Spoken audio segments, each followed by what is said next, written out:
The presenting sponsor of Moon Tower Soccer is FVF Law. To find out what makes FVF a different kind of injury law firm, you can visit fvf.law. Hello friends, thanks for listening to Moon Tower Soccer. This week we will cover a tough week on the pitch for Austin FC. We're going to discuss what the next few weeks and months look like going forward for the club. We'll talk about an official new player signing, and then we're also going to answer a bunch of listener questions. My name is Landon, and I'm joined as always by Mr. Jeremiah Bentley. Hey everybody, I'm Jeremiah Bentley coming to you from Denver, Colorado, or almost Denver, Colorado. Like it's, I think I'm near Commerce City, home of the soccer team in Colorado's name I forget right now, the Rapids. So I can see downtown from here. It's a good solid 25 miles away. And a place where we randomly get downloads. Well, I haven't checked in a while, but we randomly get a bunch of downloads from Commerce City. When I was looking at downtown today from the hotel, I'm like, this is what people from Columbus say Q2 is to downtown. And I can tell you that is very, very different from reality in Austin. I think one of the things that we wanted to do before we get started was give a little programming note about something we'll be doing later this month. So we're going to do another live show on the 26th, right? That's right. Yeah. Less of a live show, more of a live appearance. We're going to be emceeing more than we are hosting a show. Yeah. So it'll be trivia night with the Austin Community Soccer Association. We're going to go back to Turnstile, planning on starting at 7 p.m. and running till about 9. Details on signing up or whatever will be forthcoming on that. And also, because we like to enlist the listeners whenever we can to help us out, I'm thinking we should probably source some like trivia questions from listeners, except that people aren't allowed to answer their own question. We have a few, I guess, one official signing and then one to kind of check back on because it was more or less official last week, but we got it official. And so let's start. Where should we start? Which one do you want to start on? Well, let's start with Bukhari because we can go quickly through this one. We'll spend more time. So Osman Bukhari, we got the official announcement last week that he is an Austin FC player. It's going to be a contract through 2027 with an additional option year. Is that right? Yes, that sounds right. So we got the interview with Oreku Ampofo out, like literally published it, and then within half an hour got the green smoke tweet. So if you want some more, we talked about him quite a bit on the show last week. If you want some more information and have not listened to this interview, that interview I did with Oreku last week was really great. Has a lot of knowledge about Ghanaian soccer and a lot of knowledge about Bukhari specifically. So go back and listen to that one if you haven't. It was a lot of really good info there. But let's talk about this new one who, again, one of these we kind of knew that was coming, but this one was made official today. So thank you, Austin FC, for releasing this on a Monday and not a Tuesday. Yeah, you want to go? Yeah, I'll just go through some of the bio details on him. So he joins on a 3.5 this year is guaranteed contract. Mikkel Desler. We didn't say his name fully yet, I don't think. Good point. Because we've known about him for so long. Mikkel Desler joins Austin FC on a 3.5 year guaranteed contract through the end of 2027 with additional option for 2028. Danish defender, played for Toulouse FC most recently. In his first season, he was named League. What is it? 2? Or is it League 2? League 2. Yeah, I don't know. That's as close as I'm going to get. Team of the year, and also helped them come up to promotion to Ligue 1, and that's where he's been playing in the last couple years. So from one of the top 5 leagues in the world, he's Danish. You, I think, had studied him a little bit as a player. You seem excited about him, and you have been ever since we first heard about his name. What is it that gets you fired up? Yeah, I mean, let's start. We're going to sprinkle in some of these listener questions as we go. So let's start with our first one here. Patrick Richter asks, where do you think Desler is most likely to line up? Will he push Gallagher to the bench, or will he be more of a midfielder? Yeah, Desler is, as far as I've seen and any data I can find, he's mostly just played right back. I think he could play in a back three in kind of a Pep Guardiola kind of way where it's like, okay, we're going to keep a bunch of the ball, so let's have a back three of defenders who can all play really well with the ball or step into midfield if they need to. I think he could do that, but for the most part, he's a right back. And so, yes, I believe he will push Gallagher to the bench almost immediately. As soon as he's ready to go 90, I think he's an instant starter. Looking at his playing style, I know Austin FC put out a highlight reel, and in this highlight reel, it was a short one, but in this highlight reel, they showed a few goals and a few assists. But I think that's a little bit misrepresentative of what kind of player Desler is. And it's also not really what I'm excited about this guy.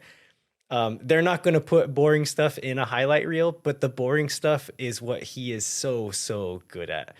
And so like positioning in defensive transition and awareness of positioning in build-up play, like little things that are so boring to even talk about. And he's just always makes the right decision in all of these moments. And a player that another Nordic player that I would put kind of in the same category as Robin Lod from Minnesota United. He's a guy that, like, if you watch a lot of the league, you know who he is and you know that he's good. But if you're a casual viewer watching highlight reels, you're not going to see a lot of Robin Lod.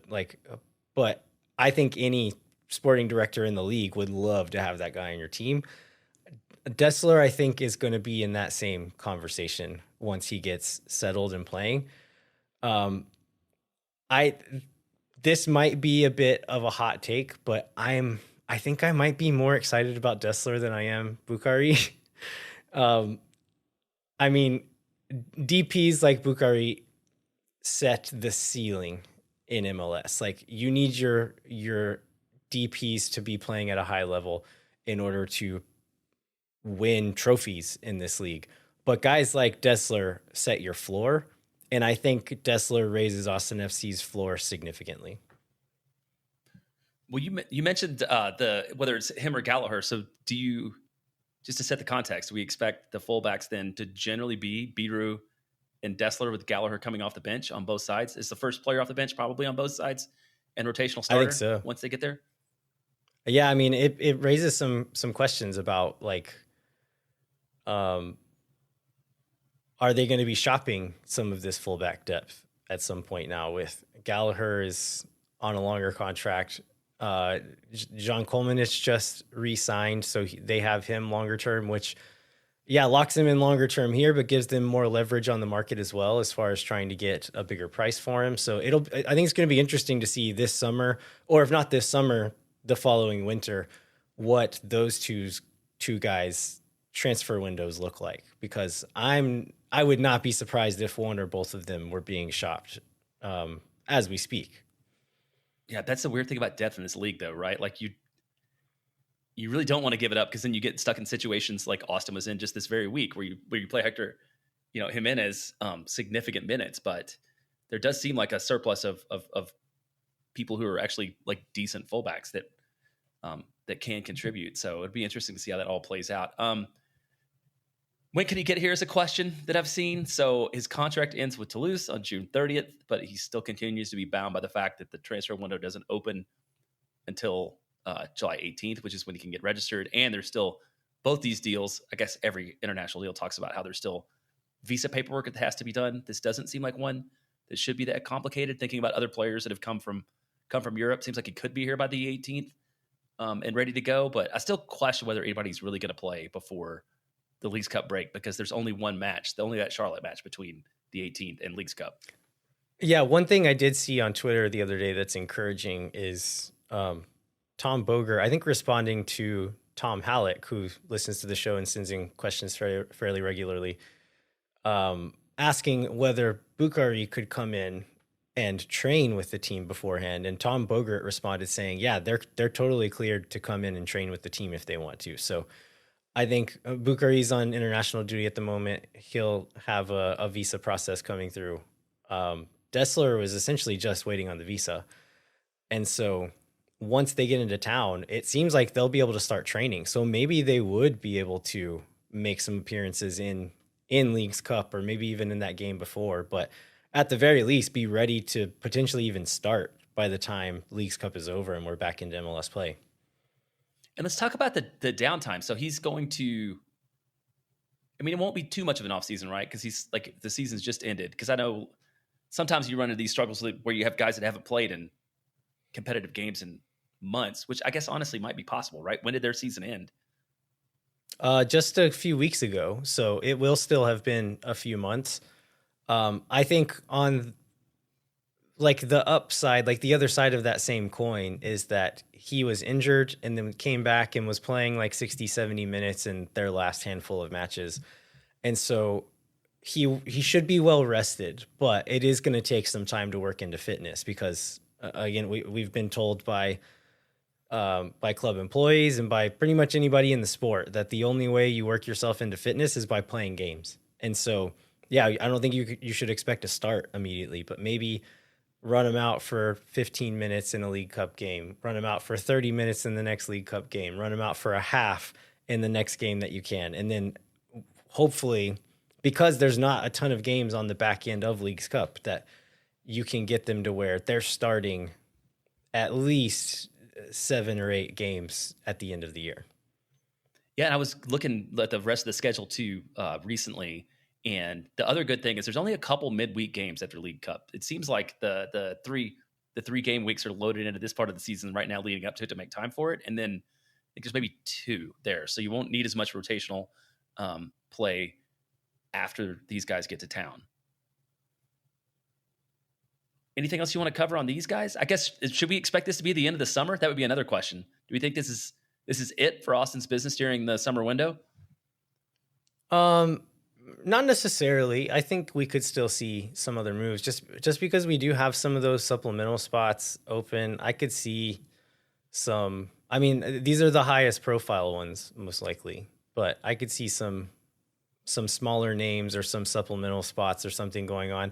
Could also see some trades happening. Like, again, I think if you approach Rodolfo Borrell for the right price for any player on this squad, then he's going to listen to you. And so I would not be surprised to see some trades going on or like within the league or something like that. But I think as far as the stuff that they had like prioritized for the summer, this is the biggest stuff that's going to happen, but maybe some other smaller stuff could still come. Yeah, and then what do you read into the timing that like Austin has 2 losses in a week and gets like player announcements to try to satiate the fan base right after both? And maybe it's okay if we keep losing if that's true, because that means maybe there's another player coming out of somewhere. But that was interesting that just at the height of everybody being frustrated is when news broke. But I feel like that was more forced on the club because right the day before both these announcements, we got these. You get Bogert, you get Fabrizio Romano, you get all the people who know the things, which I imagine, depending upon, it doesn't matter what Austin's schedule is when they want to make that announcement at that point. Like their sort of hand is forced. Yeah, the fact that Fabrizio Romano was tweeting about it makes me think maybe it's possible that it did actually just go through today or yesterday or something, and that's why they did it. But I could see it also being that Austin had it in their pocket and just like, okay, we're going to wait for a dead news cycle, a time when maybe the fan base isn't super happy, and then we'll push it out then. And whoever Romano and Bogert and whoever else's sources are got word that, okay, this is done and they're going to announce it. So then the tail wagged that dog, if that makes sense. Like that they found out because Austin decided to announce it. So I think either option is equally believable, but I mean, I'll take it. I wasn't super happy about about things, so getting some good news is always welcome. Yeah, especially giving us something to talk about today. So before we take a break, sometimes we talk about podcasts we listen to, and one of the ones that I listen to every week is Pod Save America, and they usually start with this opening segment that's called What a Week, and it's just basically the worst headlines of the week. And I feel like when we come back from this ad break, that will be our version of What a Week, is when we talk about the actual games before we get into sort of what the rest of the season holds. All right, well, let's take a quick break and we'll be right back with that. No one is around.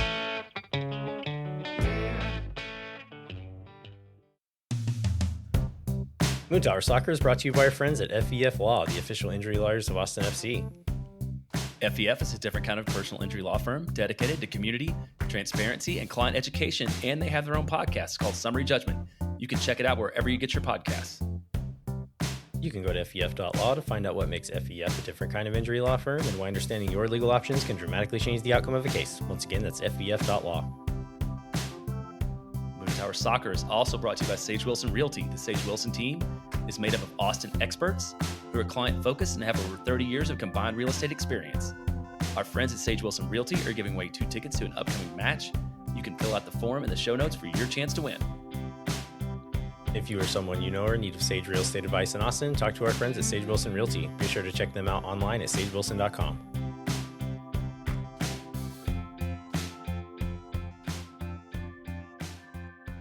All right, we are back. We're going to start off with Austin FC's midweek match against the Portland Timbers. Started the beginning of a tough week that would only get tougher with a 2-0 loss at home. What were some of the storylines leading into this game, Jeremiah, if you can remember? I think the 2 big ones are probably kind of related. One is Austin's options were limited by injury. We saw 3 players on the questionable list going into this one. And then the other question is sort of how Austin would set up the week.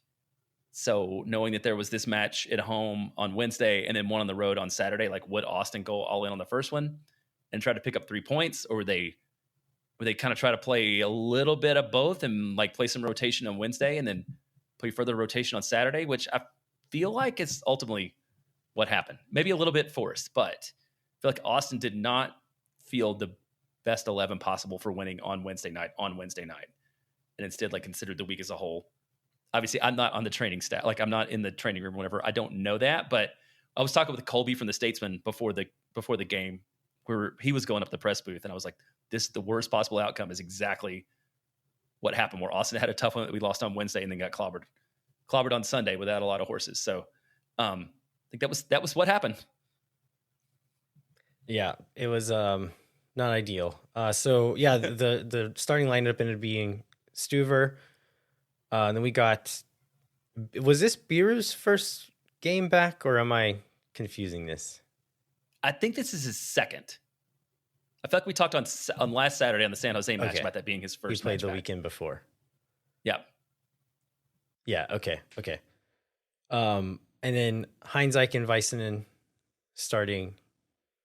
Hector Jimenez at right back.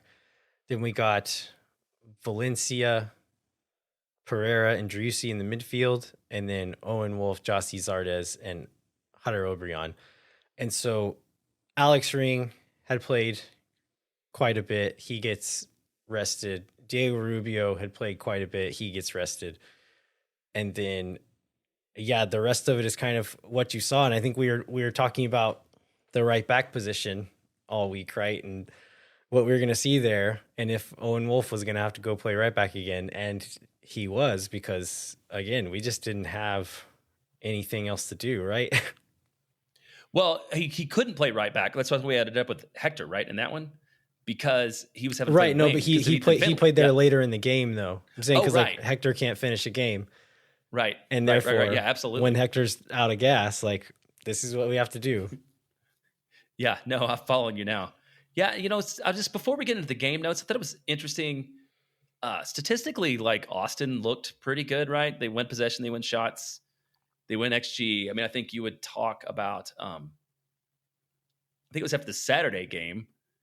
No, I think it was after both. Like we got more talk from Coach Wolf, kind of about how he felt like Austin was more aggressive in the first half, and I think he said that like, I don't think that Portland had possession in the midfield until near the half. But this is again another tale of Austin not being able to convert on their chances. So I'd imagine we can probably talk through some of these opportunities that Austin had that were fairly high profile that led to the outcome that we got.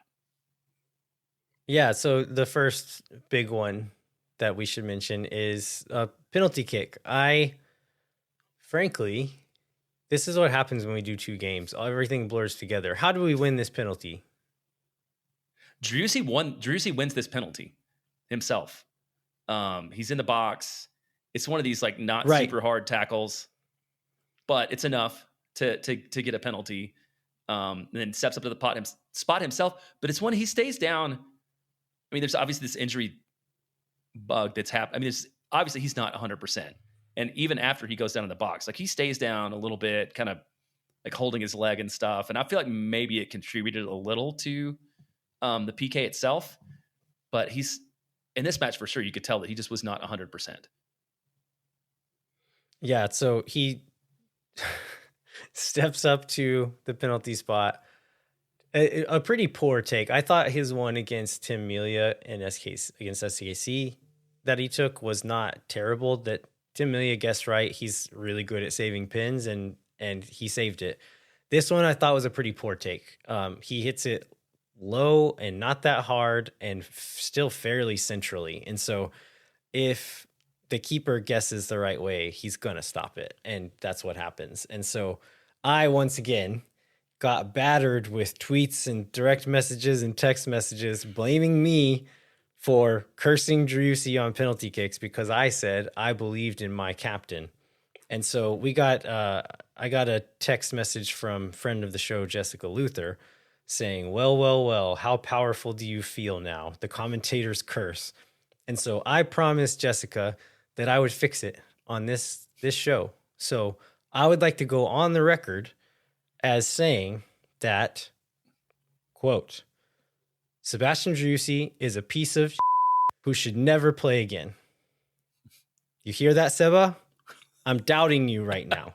You come back next time, take a penalty. You're going to bury it to prove me wrong because I doubted you. That's how it's going to go down. I love this confidence, man. And the other thing on that PK is usually you can't tell what he's going to do. And he kind of opened up, which I think was what allowed the keeper to guess, even though it wasn't like that hard of a shot anyhow. So I feel like that he had a couple other decent chances in the first half that didn't get converted. I feel like putting all that together just shows that he was not right on the night. Yeah, the other big chance, it's kind of a weird scrambly thing in the box where it hits his foot, but it happened so quickly that he didn't have much say in what was going on. And like maybe he could have done better there, but it was such close quarters and happened so quickly that I'm not going to judge him too hard for that one. But you feel like on a different night, maybe that one does work out in his favor. But it doesn't. And so Portland ended up scoring 45+3 with a free kick. This is kind of a needless foul towards the top of, outside the top of our box, still decent distance. I don't know what the exact distance was, but it was probably 25 or 30 yards out.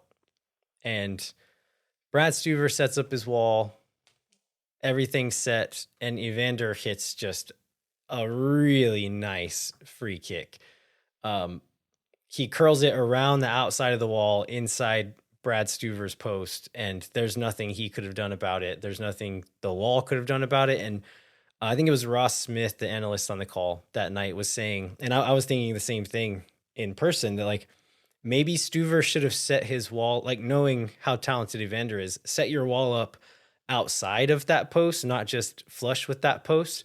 But I don't know that it would have mattered. Just like the way he hits this ball, I think you could have set like a whole body length outside of the post that direction, and it still wouldn't have affected the shot at all. And so I think we can say he should have done this, he should have done that, but in the end, like a killer free kick is a killer free kick, and that's what we saw that night.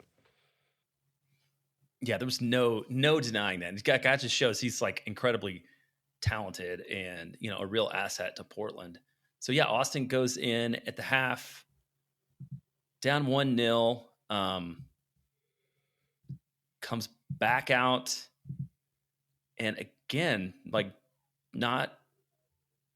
there's a fair number of shots, but they didn't seem like big chances or like great opportunities in the second half that Austin had.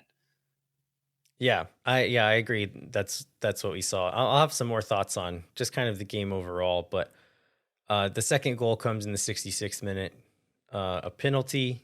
This one is Brennan Hines-Ike gets beaten behind by, was it Anthony, I think, in the box. And it's like, it's one of these, it feels a little soft, but it's one you have to give. Like you're going to give that one 10 out of 10 times. And so the foul itself is, I don't know, a little frustrating, unfortunate, whatever you want to call it. But then Jonathan Rodriguez buries the penalty 2-0. And looking at this game as a whole, I think Josh Wolf used the word dominant. I think that is a little strong, but I do think for the first 45 minutes, Austin was the clear better team for most of that half. And you could see they had good passing patterns in the buildup and then poor execution in the final third. And Josh Wolf says this a lot, and he did not invent this phrase. He says it because he's probably heard it his whole career, but goals change games. And so Austin didn't finish the first big chance that was given to them. They didn't finish another little half chance that was given to them. Those are goals that would have changed the game. If Austin scores those, it changes the game in their favor potentially and opens up Portland a little bit more.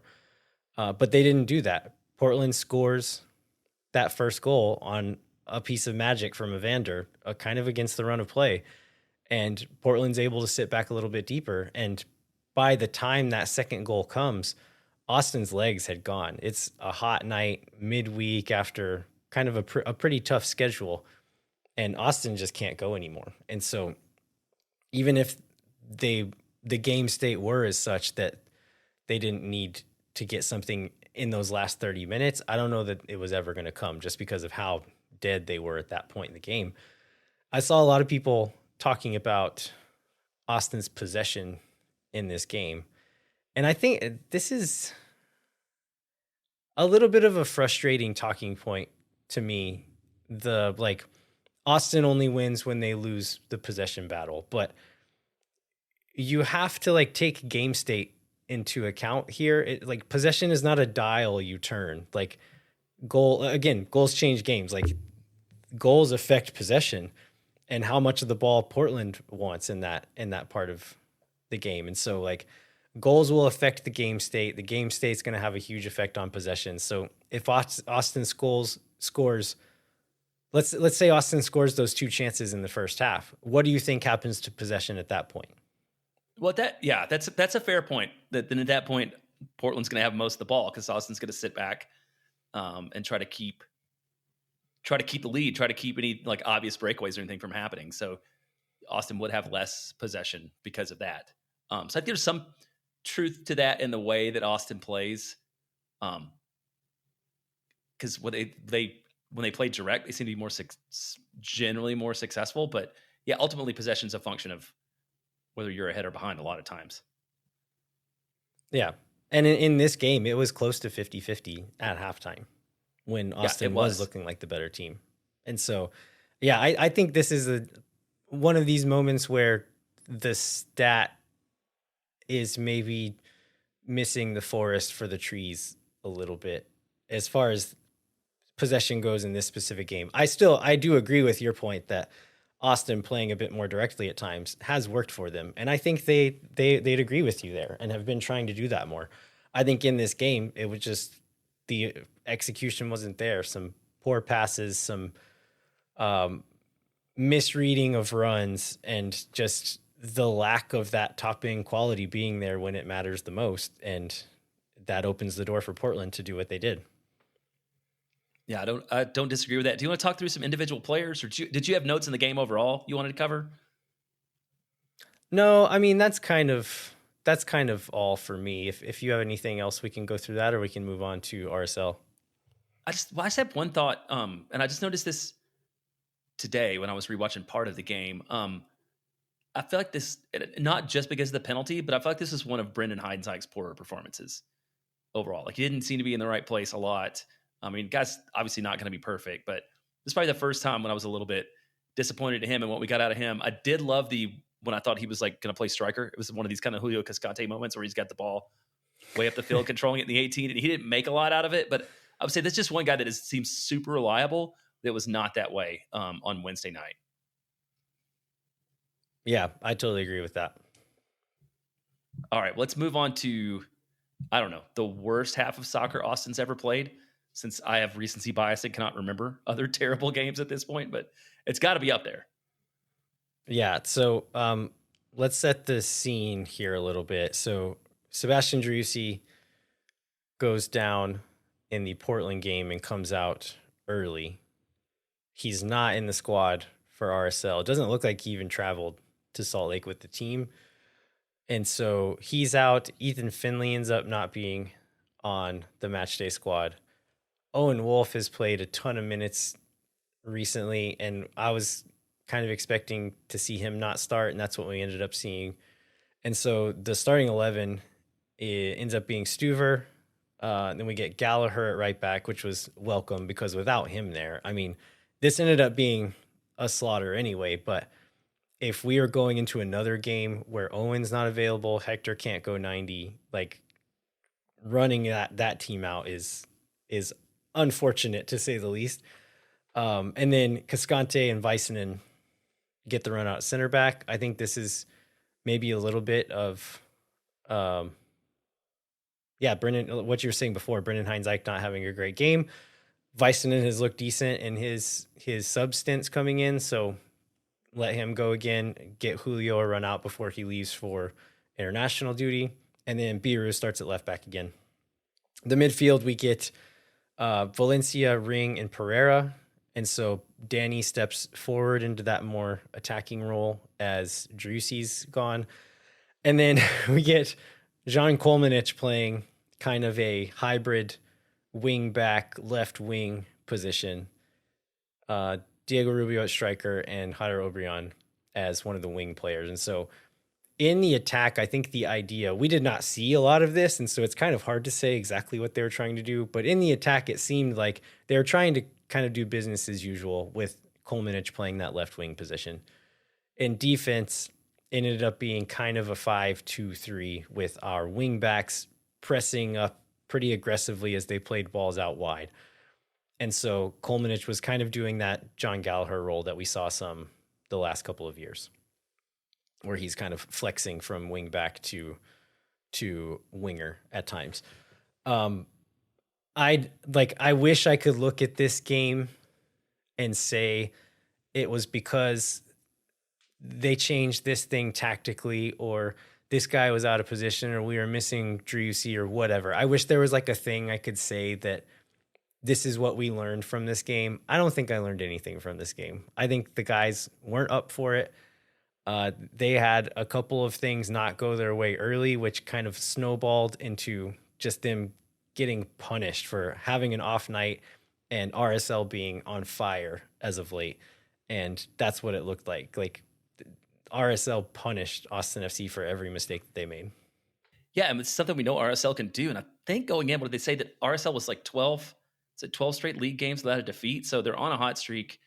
Yeah, I mentioned to you right before we started recording, like there's games that you get beat when you're like not tactically aware, and there's games where you just get out athleted, and this was both. So Austin was both like slow and sloppy, and even if sometimes in the right place, like they weren't fast enough to keep up with RSL and what RSL was doing. So it's not super surprising that Austin loses. I mean, there's like no excuse to lose by as much as Austin did. But this is kind of the worst possible outcome that we talked about going into this week. Yeah. So let's run through the goals, I guess. It's going to take us a while. So the first one comes in. We don't have to belabor each one, but yeah. So the first one comes in the 16th minute. This one, I think it was an Austin set piece, maybe. I can't remember exactly how, but I think it was an Austin set piece, maybe a corner. The ball gets cleared back deep. Brad Stuver comes way off his line to gather that ball and play it back forward.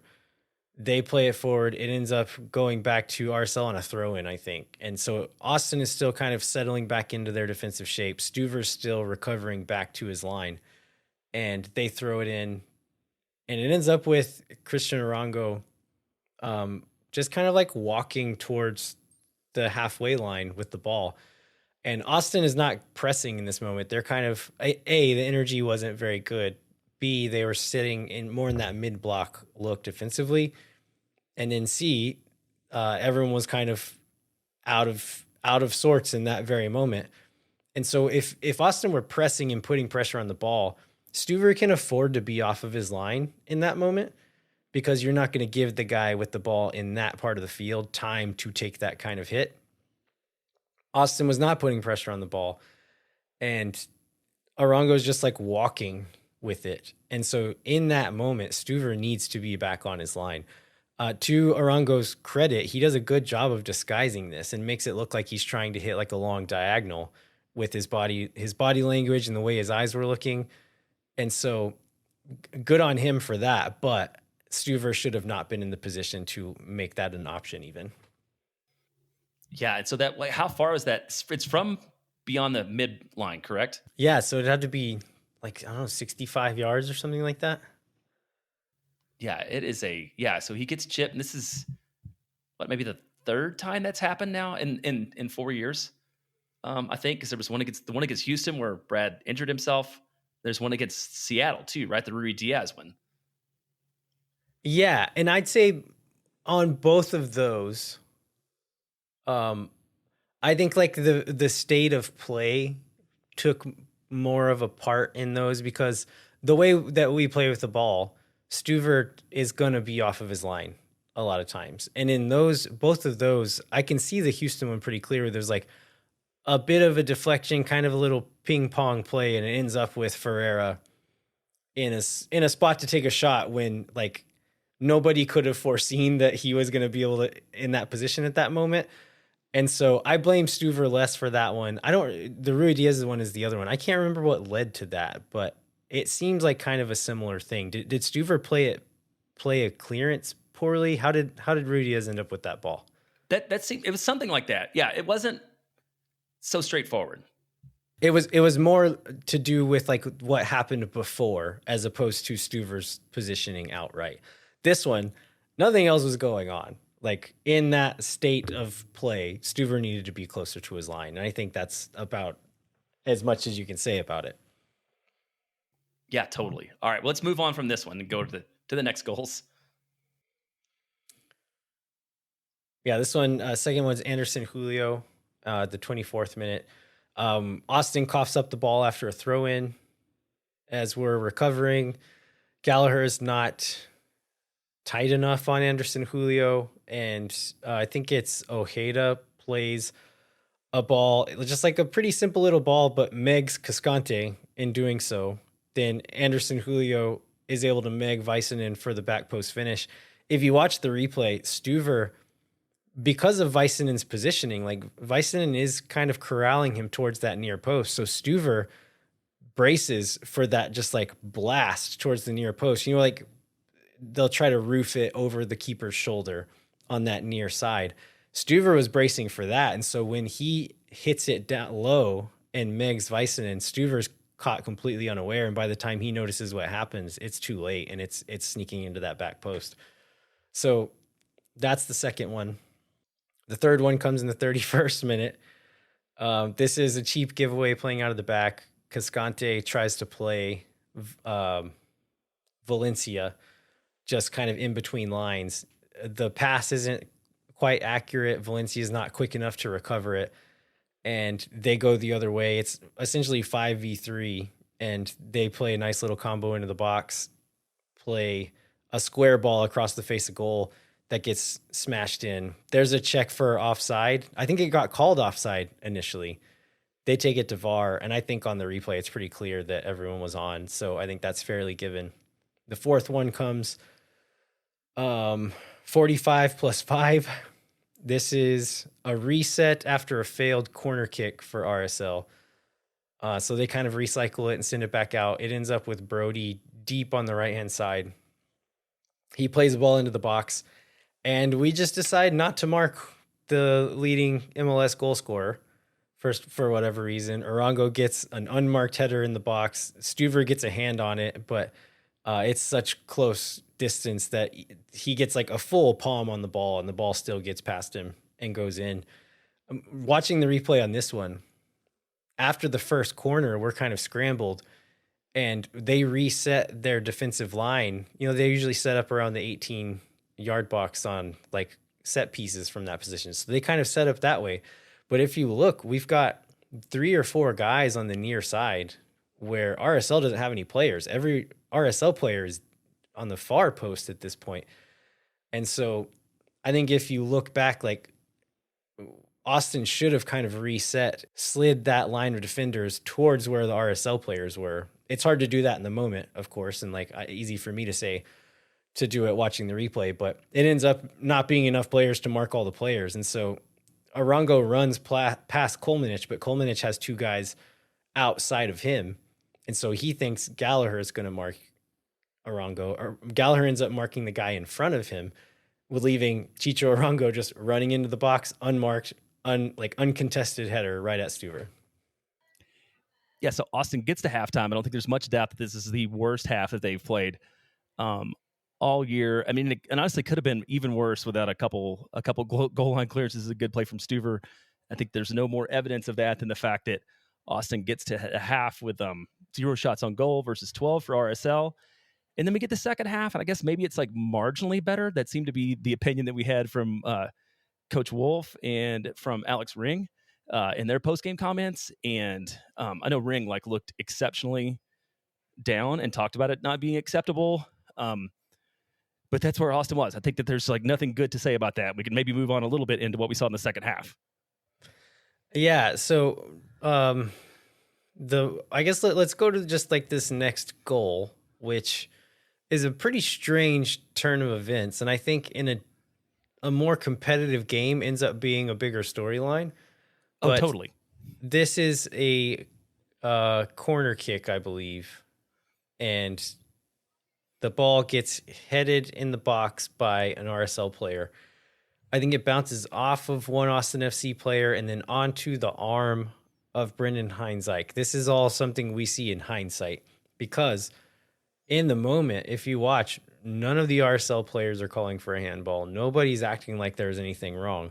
The ball gets headed out, falls to Danny Pereira. He carries the ball forward a bit and then plays a beautiful little slip pass in behind for Obrian. Obrian takes the length of the field and smashes it over the keeper's shoulder to score a goal.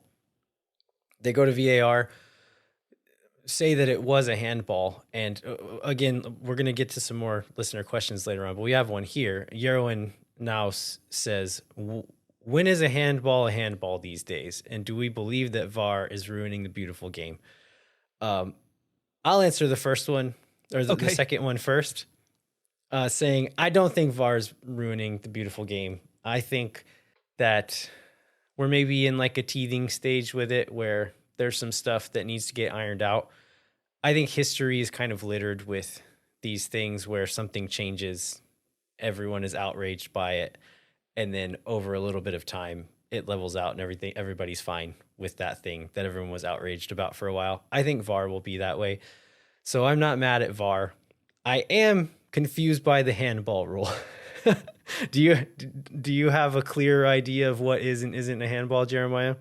No, I don't. And I think that's one of those things where a lot of times when people get mad about things that go up on VAR, it's not VAR's fault. Is that by VAR, the referee is able to observe a stupid rule that probably needs to change, right? Or something that needs to be clarified.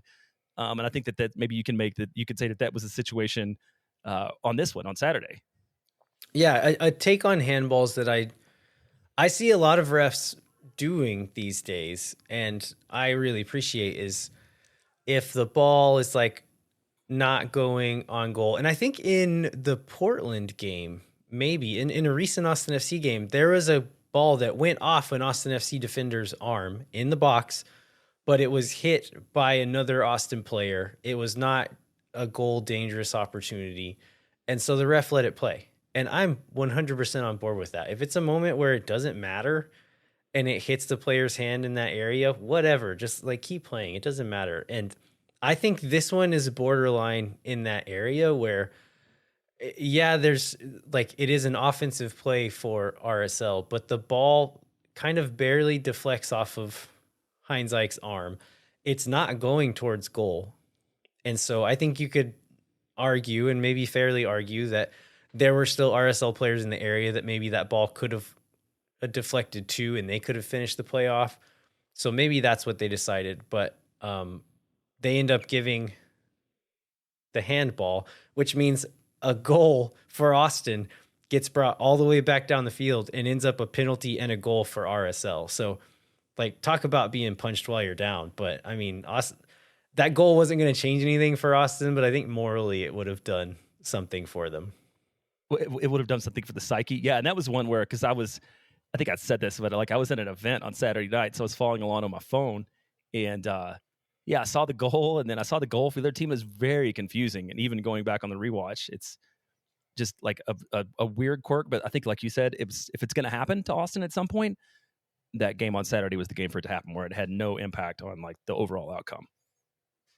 Yeah. So Austin finally gets some swing of momentum their way. Probably had something to do with RSL being up 5-0 at the time, but towards the end of the game, Danny Pereira plays Owen Wolf into the box. He protects the ball off of a defender, draws a foul, and the penalty is given.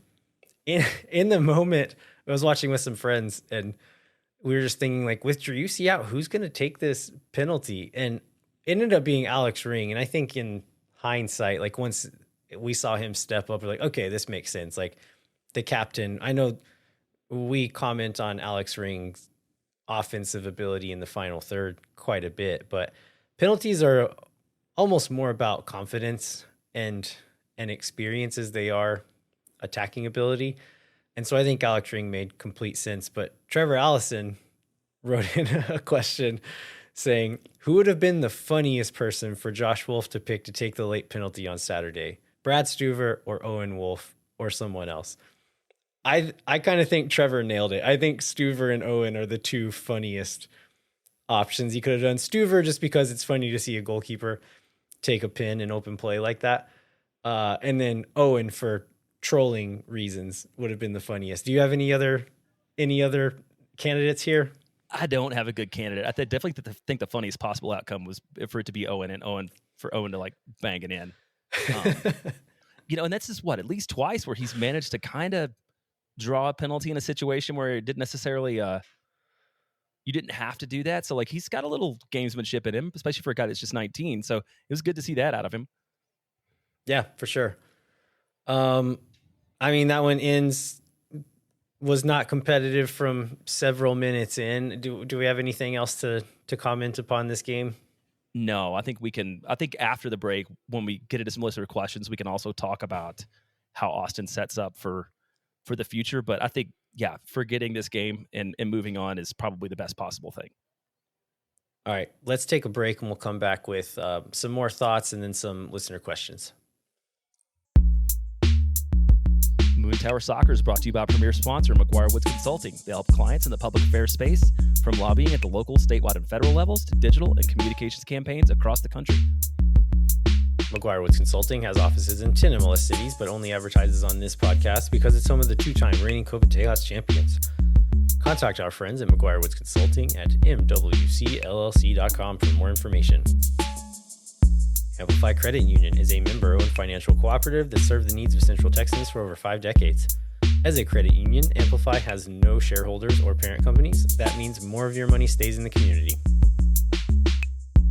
Amplify has been the home of fee-free banking since 2022. Their fee-free checking accounts come with zero overdraft fees or minimum balance. That means Amplify's fee-free checking account helps you get more mileage from your everyday spending. Amplify membership is open to any Texas resident. Learn to trust your bank again at Amplify Credit Union. To learn more and to register for free parking at the Amplify Esperanza branch on game day, go to www.goamplify.com/moontower-soccer.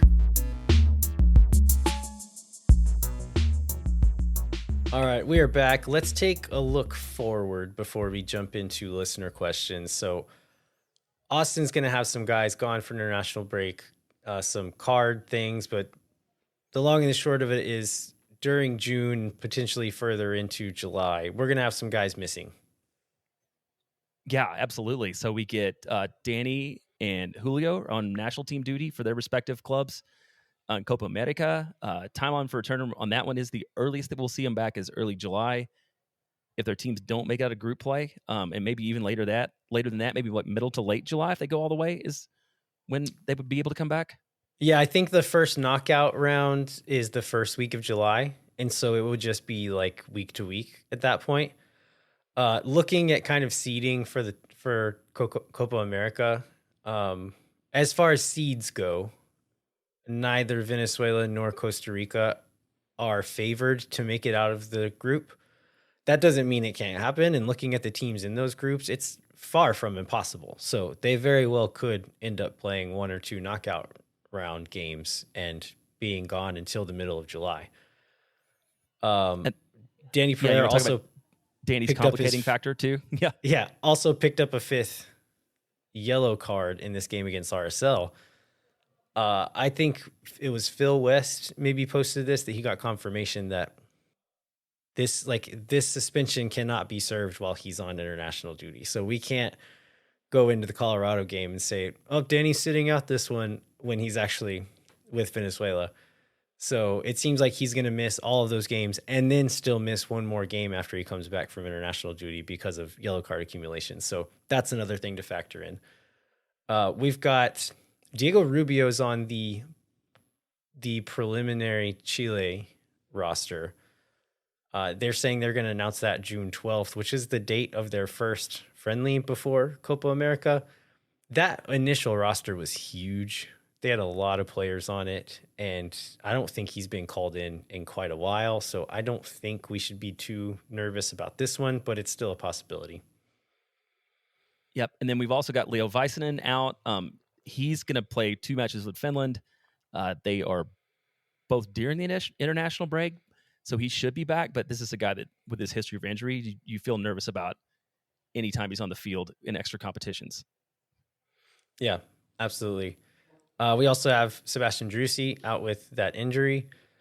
The way Wolf talked about it doesn't seem like a super long-term thing, but I mean, that doesn't mean anything. They may just not know yet how serious it is. Hopefully the couple of weeks off is enough for him to get back into fitness and at least be available for that first game back, but who knows? He also mentioned that Gallagher had a reaction, so he was out for a couple of games, and it seems like a re-aggravation of that same thing. The same thing with Ethan Finley. He was out of the squad the other day. And so there's just a ton of guys. Like, you could see Austin running out, like, I don't know, 14, 15 guys on a match day squad for most of June.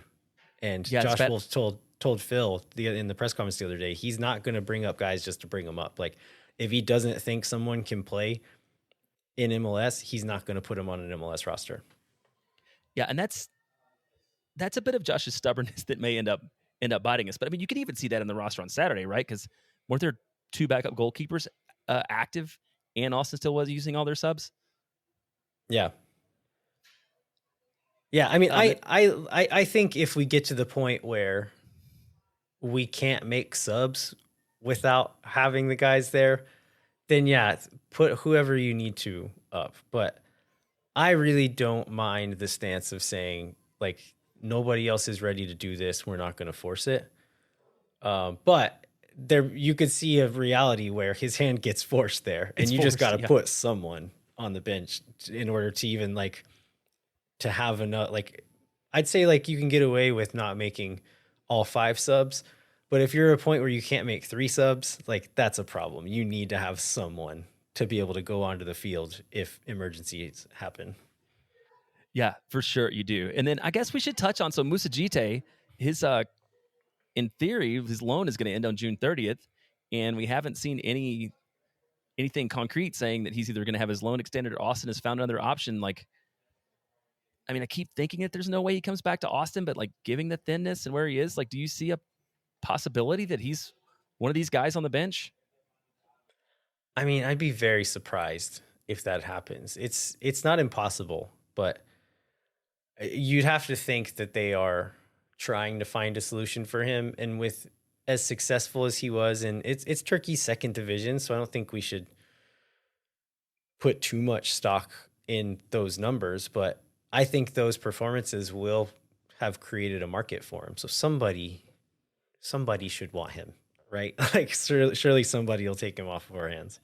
Yeah, somebody. And I think if Austin can, I feel like with Burrell, if Austin can get anything for him, they're gonna take it, right? They're not necessarily gonna, like, worry about getting full value out of the rest of the contract or anything, right? It's like, if there's desire, because his senior roster spot and his international slot also hold value to Austin, right? In replenishing this roster, you can't just let him go. Right. And so all of that, factoring all of that in and then adding on that, like, I personally don't think he upgrades this team significantly at the moment. And then certainly doesn't seem to be in the long-term plans. So I think you're right. I think if they can move him before the end of the summer, that they will. All right. Well, let's maybe move on to some listener questions. We got a pretty good number of them. I think we can safely say now that we'll get to some of them tonight, and we'll save some for next week. And I don't know if we said this, but you are out. What are you, out of the country? Out of the I'll continent, be out maybe? yeah, out of the continent the next two shows. So good friend Mike Cremiola is going to be stepping in for me. But yeah, I'll be MIA. All right, let's get to the questions. We'll do whatever we can now, and then Mike and I will pick up the rest of them. All right, let's start. You just want to go in order here? Yeah, let's do it. All right, Michael Perkins asks, with Bukhari and Obrian on the wings, we'll have pretty impressive amount of speed in the attack. Can y'all compare this to other teams in the league? And then continues, are we building a more direct attacking team? Will we counter more often? What would be some moves for Roto to make to build on this?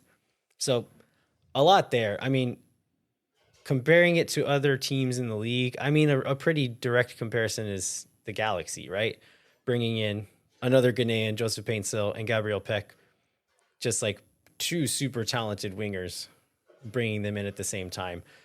I don't know that both of our guys are on that same level, but Bukhari does seem to be on a similar level to those guys, right? So asking if we're going to play more direct, I think you could argue that we're already trying to play a bit more direct this season, and that I guess this leads on to the next question a little bit. Peppermint Cheese adds on, similar to Michael's question, speed has never really been a part of our game. We usually hold up the ball and wait for reinforcements in order to build. Does Bukhari complement that, or is he the first indication of a tactical shift? I don't think it's necessarily going to have to change what we do. I think we'll be able to do what we're trying to do this season better. But more effectively, yeah. Yeah. In the last three or so games, I'm watching the game in moments where a ball gets played to Obrian up the side, or something happens involving Obrian, and I can't help but to imagine Bukhari in that situation instead. And in my mind, the situation goes better every time. A lot of this could be wishful thinking, but it just feels like he's a pretty good fit for what Austin is trying to do at the moment, and that is going to be an immediate upgrade for what they're trying to do. Yeah, I think you're right on that. I think just on the raw speed question, I mean, Austin is a lot quicker, but the floor was super low, right? You're looking at one of the slowest teams in the league. So now maybe you're looking at an average speed team in the league, and I think there are more moves that need to be made to increase that. But it's a more exciting style of play, and I think, yeah, especially that goal that didn't happen against RSL. If you think about having more opportunities like that with more fast guys going forward, like that can lead to a lot of excitement. Yeah, absolutely. You want to go on to the next question from Long Cow? Yeah, let's do it.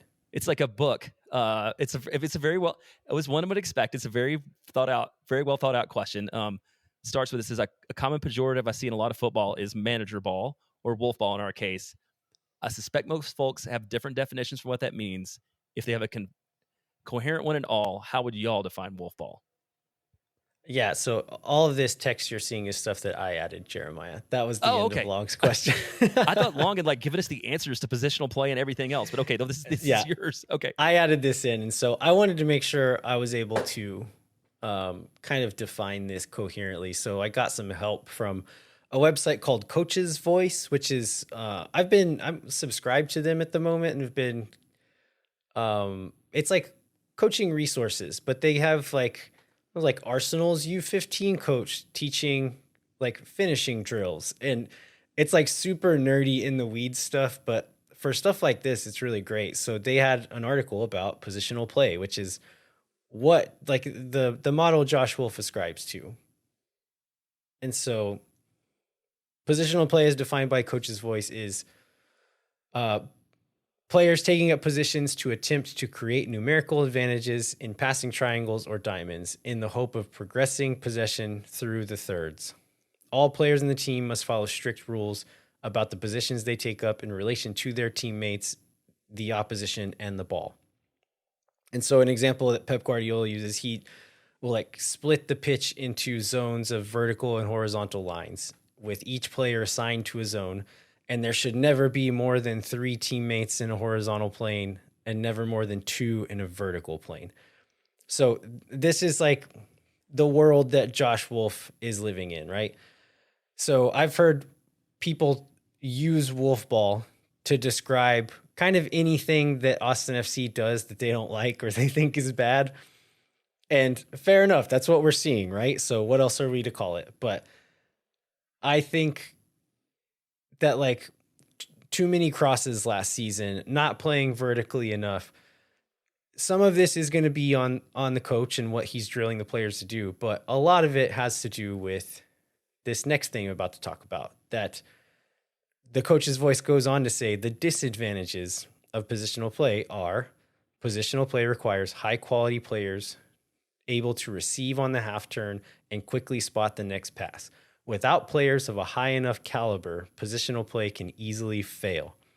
And so, if anything, if we're going to call anything Wolfball, maybe that will say Wolfball is trying to implement a positional play system without players who are entirely capable of pulling it off.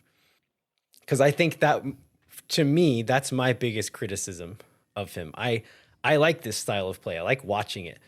I think it's bold to try to do it in MLS. Maybe it's a stupid thing to try to do in MLS, especially with the rosters that Austin has had and that he's had at his disposal. Maybe we're changing it that now, but I just think a lot of the things that fans say is Wolfball is not anything he's ever coached or wanted to actually happen. It's the result of what he's trying to get them to do being at a deficit of what the players are actually capable of. Yeah, and I do agree. That's the criticism, like at the highest philosophical level, is like picking the system over the players, right? Like, and especially maybe we've seen some changes in that this year with playing more direct, but like not having the flexibility or not being flexible in like taking advantage of the skills that your players have and being a little dogmatic about the system itself. Tom Halleck asks, I'm excited about players coming in so far. What players could you see going out this summer window? We mentioned this earlier. I think fullbacks not named Desler or Biru could be at danger. Is there anyone else that you can think of that might be at risk of being moved? I mean, the only thing, and I didn't bring this up before, but, Roto mentioned some contract surprises, right? And one of the things that Rigoni's, one of the reasons that Rigoni's going out is because of this, went out because of his appearance clause. So I don't know. There's a situation like last summer with Diego Fagundes where there's a player that has a hidden clause that we don't know about that's going to really bite us in the rear end next year. And Austin does their best to extract maximum value this summer to send him out. I don't know who that player is specifically, but that seems like the most likely player going out. I mean, Alex Ring just seems like logically the person who might most likely have some of those weird triggers. I don't know if there's the value there for him or not, but like that's the other position I could see. Is there something that Roto knows that we don't know that leads to somebody going out? Yeah, that's a good point. Yeah, I think for those reasons, it's hard to say like these are the clear options outside of those two fullbacks. But again, like I'm not going to be surprised if and when somebody does get moved on for all the reasons you just mentioned. Yeah, but let's go to this my coworker Ed quote. So I'll ask this one. What is our strategy on throw-ins in the defensive end? We seem to wait for the defense to find a person to match up with and then throw it up for grabs. Everybody stands around and we lose the ball. Yeah, this is a tough one. Like throw-ins are a bit of a crapshoot in the best of situations. I tried to get some data on this, and this comes from an article from Elliot McKinley, who is one of the main writers for American Soccer Analysis. And he, a couple of years back, he did a whole article on throw-ins. And throw-ins in your own defensive half are a coin toss. Like statistically speaking in MLS, they're a coin toss. If you have a defensive throw-in in your own half, there's a 50-50 chance you're going to lose it. And so I don't know that there's a lot of it is just like like jockeying for field position and hoping to move it up the field a little bit. And if you lose it, you're in decent position to get into a defensive shape. So in that specific moment, like, I don't know that there's a lot strategically you can do. As an example, like against RSL, I think just effort and physicality and fight go a long way in those moments. And in that specific game, we weren't seeing any of those things. So I think that's part of it. But I mean, there is some strategy you can do, and we'll get into this more with other like set piece restart strategies here in a bit. But sometimes it's like, it doesn't really matter what the plan is as long as everyone's on the same page and they know what the plan is. How about this Trevor Allison one? What is a historical event you wish you knew more about and would be interested in reading a book or watching a documentary about? God, I always freeze on these. I'm going to be terrible at this, Jeremiah. Do you have something? I have one, and it's not going to be a specific event, but like the first 500 years or so of the Roman Empire. I want something that is like 6 hours long about this. Like there's plenty of things on like specific events, and then there are like 50 book series. And like Dan Carlin's Hardcore History has like a 200 episode piece on the Roman Empire. But I just need to get somebody to give me like the surface level view of like the timeline of the first 500 years. Because so is the 500 years, that's like the glory days? Yeah, it's basically like from when Julius Caesar crosses the Rubicon until like through the width of the most expansion of the empire. And it's just like, I don't know, I haven't found anything that's like a length where I have the attention span to consume it. About that period of time. I like your Duolingo kicking in there, pronouncing it Julius Caesar. Yeah. Geez, I don't know, man. I think we've been asked a similar question to this before, and tell me if this is the way that I answered it that time. But I feel like I told someone this recently. The 80s in Spain, like right after the Francisco Franco dictatorship ended, it felt like culturally similar to like the 60s in the United States, where there's like this cultural awakening kind of happening. And I think the 80s in Spain would be an interesting place to be as far as like modern history goes. Apologies, listeners, if I've said this on the show before. Yeah, I don't remember hearing you say it on the show, so I think you must have just said it in person. This is the question that I was referring to a bit ago. Martin Peterson asked, why do you reckon we like to boot it long off of kickoffs? We seem to prefer possession, obviously, most of the rest of the time, usually only booting it when they're super pushed up to counter. But for some reason on kickoffs, we just send it. I've been curious about this too. And I think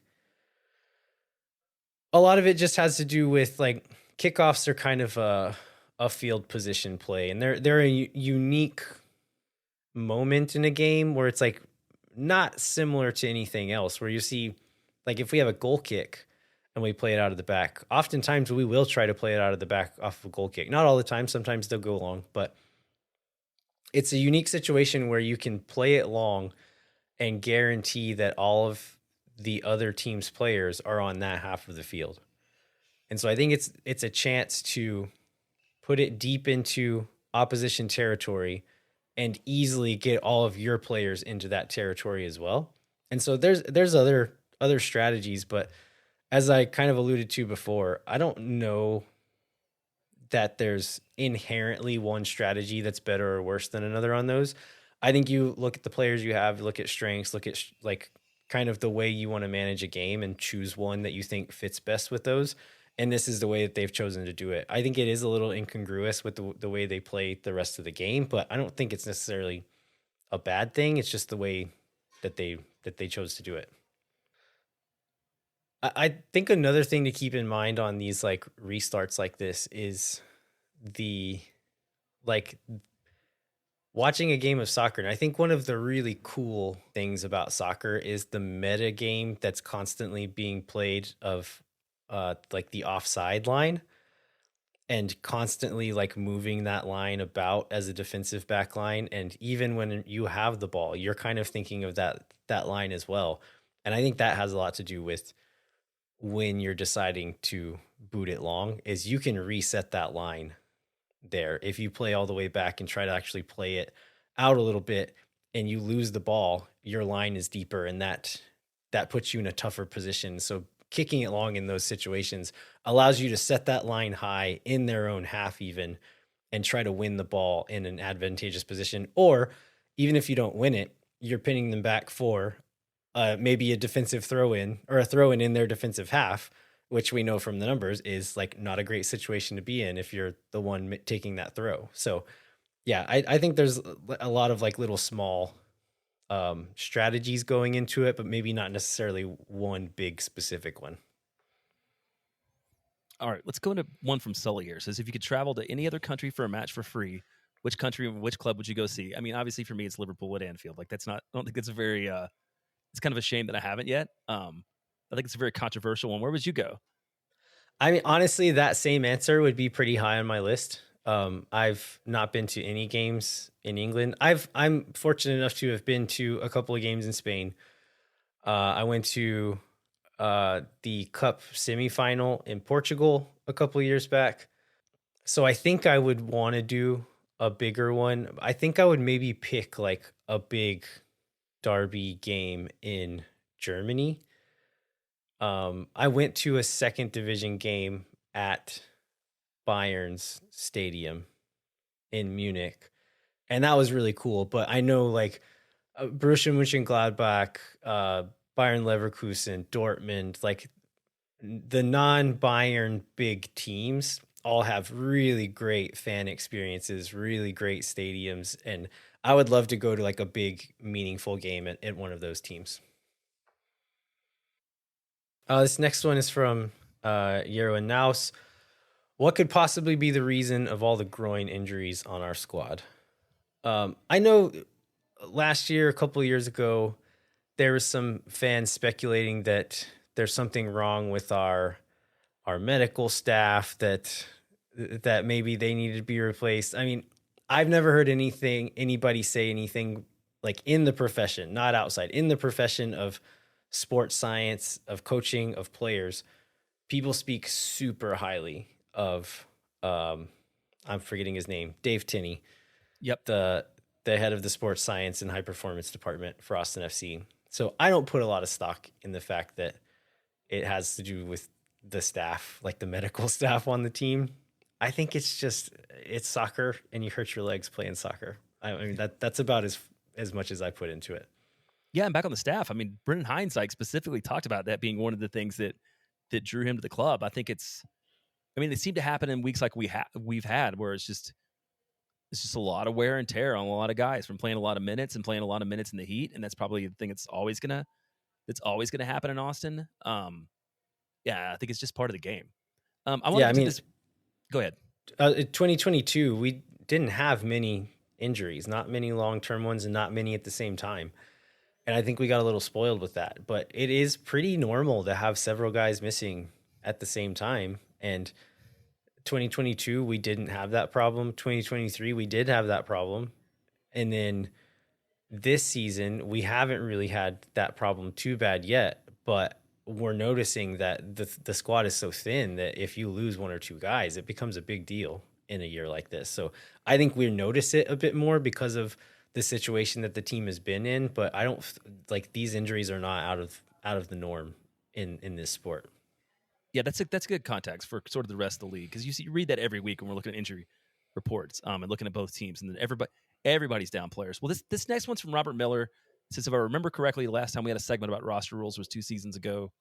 Some stuff has changed. Can you do another one? But now, what will be this summer? And we don't have time to get into this right now, but I think that it's a great, at some point, probably like in early July, maybe during Leagues Cup, we can, maybe before the window opens up officially, we can do a full rundown on that, because that's the kind of stuff that I do like talking about, and it probably is time to give it another run. Yeah, especially with the new rules coming in this summer. So yeah, I think that's a good idea. I think maybe we should call it for now. With no games to recap next week, I think you and Mike will have some time to maybe get into the rest of these questions. So Patreon folks, this is where we ask for these. If you didn't get yours in under the timeline, then feel free to submit one now or in the next week, and they'll try to get to it next week. Other Patreon folks, if you would like to submit questions and you never have, we seem to have a pretty good little core of folks submitting it, but there's still a lot of you who don't submit questions. If you don't want to, that's fine. No skin off our back. Like if you don't want to send in a question, that's great. But if you do, log into the Patreon and we usually post it a day or two ahead of when we're going to ask for those. And you can, drop your question in there and we'll try to answer as many as we can. All right. I think that is all for us. Before we wrap up, we'd like to remind you to rate, review, and subscribe wherever you get your podcasts. Come find us on Twitter at LVHero87, JBentley_ATX. And then we're at Moon Tower Soccer on Twitter, Instagram, YouTube, TikTok, and check out the Patreon. I got all the stuff in the mail. Finally got all the postage issues sorted out. Got everything printed. Everything's in the system now, and so they should be heading your way soon. It's not too late to sign up for those. I think we might reach a point if too many more people sign up where we're going to run out of some of the rewards, which is, I think, a good problem to have. We're not to that point yet, but all that to say, if you want to sign up, you still can. There's still time, and we do still have enough rewards to send out to folks. Thanks so much for listening. We will be back next week, or Mike and Jeremiah will be back next week with the preview of the Colorado match, and then any of the other Austin FC news that happens that week. And then we can announce now that we're also going to have an interview with King Bradley Stuver to put on the show next week. Yeah, we're excited about that. And so we're recording it tomorrow. So even though you just said it'll just be Mike and I, Landon from the past will be a part of the show. So we're looking forward to that. This will be the fourth year in a row we've got to interview him. And we'll get his take on, I mean, a lot of things. I'm super interested in sort of his take on the mentality of the club and how you do recover and move forward sort of from what's happened. But yeah, it should be a good one. All right. We'll be back next week. Until then, I'm Landon Cottom. I'm Jeremiah Bentley. We'll catch you next time. When no one is around.